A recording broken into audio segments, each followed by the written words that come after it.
Yacine a enfin pris conscience que ce qui entravait son succès professionnel et son épanouissement, c'était son niveau insuffisant en rédaction et en communication. Cette prise de conscience lui a permis de voir la réalité en face. Elle lui a révélé le pouvoir des mots. En ce jour-là, il a pu me voir, me parler et obtenir enfin une réponse aux questions qu'il se posait désespérément. Yacine a trouvé un emploi qui ne correspondait ni à ses compétences techniques, ni à ses attentes, uniquement à cause de son niveau linguistique. C'est pourquoi il m'a chargé de vous faire passer un message qu'il espère utile. Il m'a demandé de vous résumer sa situation en ces mots. Jeune bachelier. J'ai intégré l'université plein d'espoir. J'ai développé mes compétences techniques.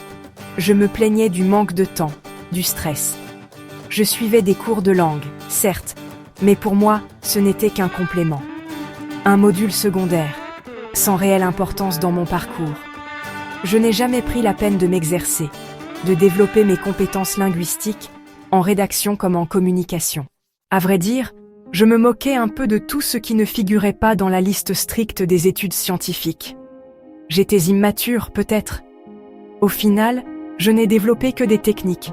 Et même pour explorer des théories scientifiques, il faut une bonne maîtrise de la langue d'apprentissage. Je le regrette. Oui, je le regrette sincèrement. Avant cette prise de conscience, je refusais de l'admettre. Je ne voulais pas croire que mes difficultés, mes doutes, mes douleurs, mes échecs étaient dus à mon niveau en langue. Aujourd'hui, je commence à reprendre ma vie en main. Avec courage, j'ai décidé de rattraper le temps perdu en pratiquant des dictées régulièrement. J'utilise des outils numériques qui me proposent de nombreuses possibilités. Et je vois déjà mon niveau s'améliorer. Je me sens beaucoup mieux. Je ne suis plus prisonnier de mon étroitesse d'esprit. Je voyage à travers les mots. Je découvre des cultures.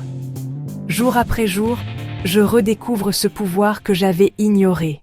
Je vous raconte mon histoire pour vous épargner la déception, la perte de temps, d'énergie et tant d'années de travail inachevé. Je ne veux pas que vous perdiez des années à chercher ce que vous aviez sous les yeux. J'ai compris que les personnes les plus intelligentes et les plus brillantes apprennent la langue avec peu de moyens, moins d'efforts, simplement en s'exerçant régulièrement. Soyez prêts à relever le défi. Pendant qu'il est encore temps. Let's go!